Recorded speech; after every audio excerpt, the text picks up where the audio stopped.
Bonjour et bienvenue, aujourd'hui j'analyse Théo. Théo il est venu sur un de mes stages que j'organise régulièrement dans l'ouest de la France et son objectif c'est de nager une 30, enfin moins d'une 30 de moyenne en course sur ses triathlons. Donc je te laisse tout de suite découvrir son analyse vidéo et je suis sûr que toi aussi il y a au moins un, voire deux points techniques, peut-être les trois, qui vont pouvoir t'aider.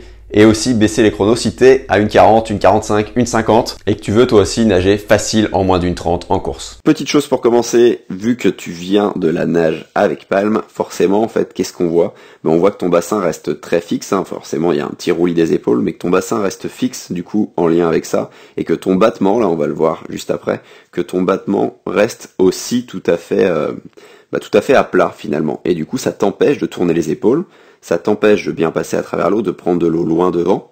Tu vois, là ça reste vraiment fixe, et en fait dans ta tête c'est normal, le battement est toujours propulseur, donc forcément tu restes dans ce mode de nageur, de nage avec palme finalement.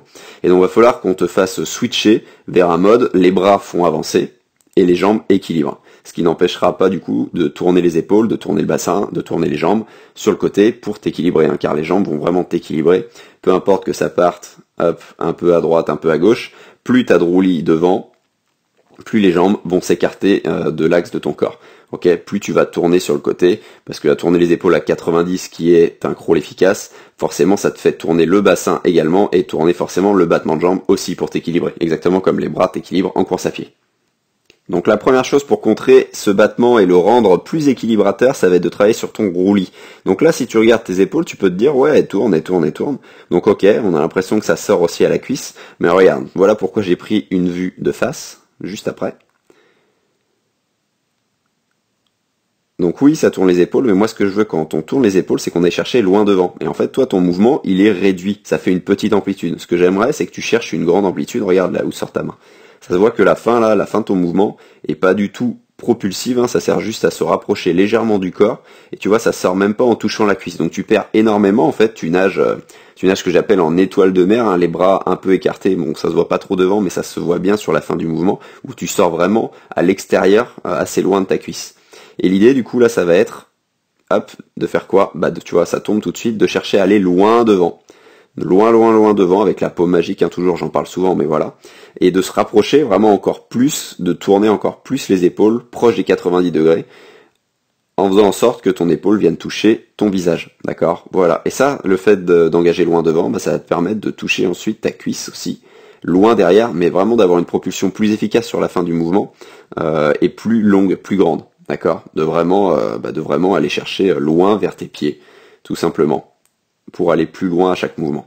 C'est vraiment ça l'idée, d'avoir plus d'amplitude. Tu l'as compris d'ailleurs assez rapidement dans le stage, mais voilà, ça va vraiment être ton focus là-dessus. De vraiment chercher loin devant, là ça se voit bien, tu vois ton bras il est là, et l'idée c'est qu'il se rapproche vraiment du centre de ton corps. Voilà ce que ça donne à vitesse normale pour que tu te rendes compte un peu de comment tournent les bras et tout, parce que le deuxième point, il va être il va être en cascade avec le premier. L'idée ça va être d'accélérer l'eau avec la bonne rythmique, c'est-à-dire d'accélérer l'eau de plus en plus fortement, d'accord, pour vraiment prendre appui sur l'eau, en lien avec une expiration un peu plus prononcée. Tu vois, il y a quelques bulles qui sortent, mais il n'y en a pas assez, ce qui fait que, en plus d'utiliser beaucoup tes jambes, ça doit vraiment t'essouffler assez rapidement. Donc on va vraiment chercher, tu vas voir que le nombre de mouvements va se réduire, tu vas chercher à souffler, tu vas glisser un peu plus le bras devant. Quand tu respires, ton bras il va pas tout de suite tomber vers le fond, tu vas sentir vraiment un peu plus, tu vois, de vitesse, ça va pas finir ici. Et donc tu vas aller vers une coordination avec les deux bras en avant la ligne des épaules, une coordination en semi-rattrapée. Ce qui fait qu'avec un bras devant, tu passes beaucoup mieux à travers l'eau qu'avoir un bras qui est par ici, où là tu prends des freins.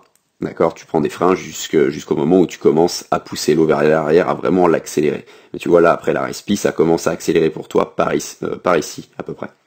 Vraiment à ce niveau-là. Donc ça veut dire que toute la partie avant, du moment où ton bras est ici jusqu'au moment où il se met ici, là ça te freine. D'accord, tu prends l'eau directement dans le bras, par ici. Donc l'idée, vraiment accélérer en expirant, boum, de manière progressive jusqu'à la cuisse, ça tombe bien, c'est la priorité qu'on a mise juste avant.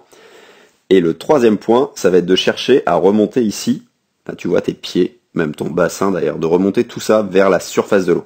Donc on va agir sur quoi? Sur ce qu'on a fait au stage, sur les glissés, en cherchant vraiment à t'auto-grandir le plus possible, d'accord?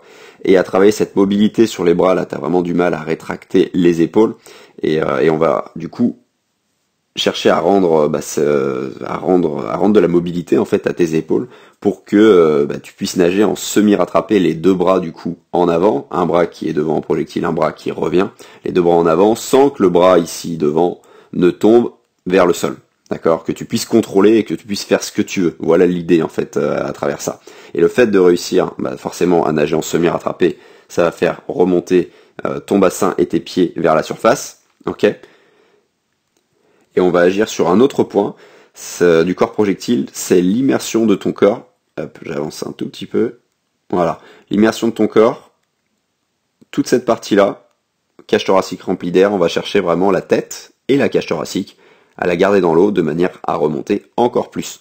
Donc tout ça mis bout à bout, d'accord, les deux premiers points, plus grande amplitude, accélération pour changer un peu ta coordination, et ce point d'auto-grandissement avec la rétractation des omoplates pour être plus à l'aise avec les deux bras devant après au fil du temps.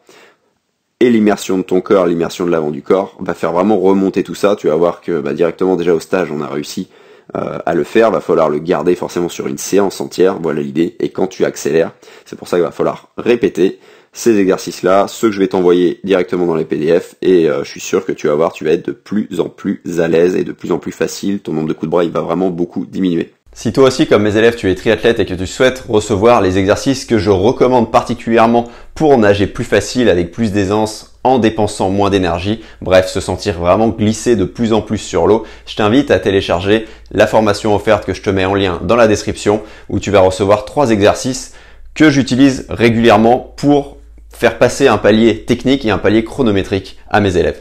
Et sur ce, je te dis à très vite.